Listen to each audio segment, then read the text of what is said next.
Bonsoir à tous. Tout le plaisir est pour moi de vous présenter votre flash du jour. Nous débutons ce flash avec un communiqué officiel. Il est porté à la connaissance des entreprises privées de gardiennage et de surveillance, de transport de fonds et de protection des personnes. Conformément à la réglementation en vigueur, le permis de port d'armes biométriques est officiellement entré en application depuis plus d'une année.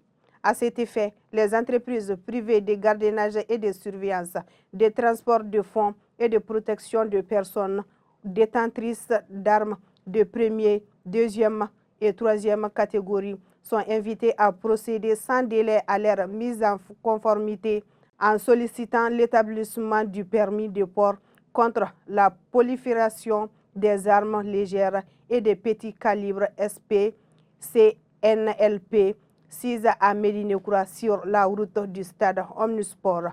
Il est à rappeler que toutes les entreprises détentives d'armes de première, deuxième et troisième catégorie qui ne se conforment pas à cette exigence réglementaire s'exposeront aux sanctions prévues par les textes en vigueur sans préjudice d'autres mesures administratives ou judiciaires applicables. Le secrétaire permanent s'est compté sur le sens des responsabilités et des civisme de chacun pour le strict respect de la réglementation relative au port et à la détention des armes.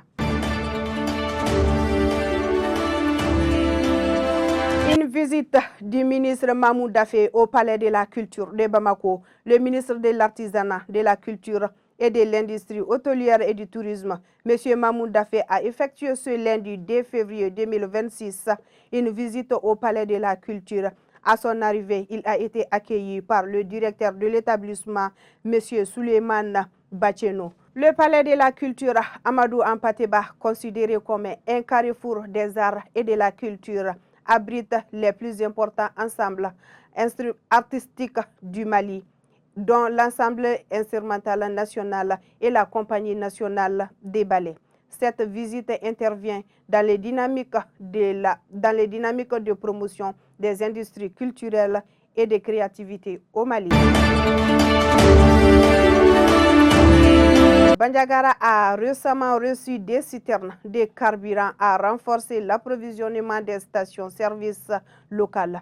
Le prix du litre d'essence à la pompe est officiellement plafonné à 775 francs dans les cercles de Bandiagara, Bankassa et Koro afin de garantir l'accès équitable au carburant et de limiter les tensions sur le marché.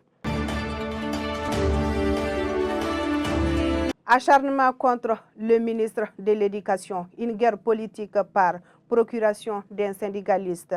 Au moment où le ministre de l'Éducation nationale poursuit la prise en main de ses activités du secteur de l'éducation à travers des visites de terrain pour prendre contact avec les acteurs de l'école à la base et autres actions et chercher des solutions aux problèmes structurels. Le secrétaire général du syndicat national de l'éducation et de la culture, SNEC, s'attaque au gouvernement, particulièrement au ministre Amadou Sy Sawane. Moustapha Guité affirme publiquement que le ministre ignore les réalités du Mali pour avoir passé une grande partie de sa vie au Gabon. C'est ce qui met fin à ce flash d'info. Merci à vous de l'avoir suivi. Restez connectés sur Diamond TV, la télé qui vous brille.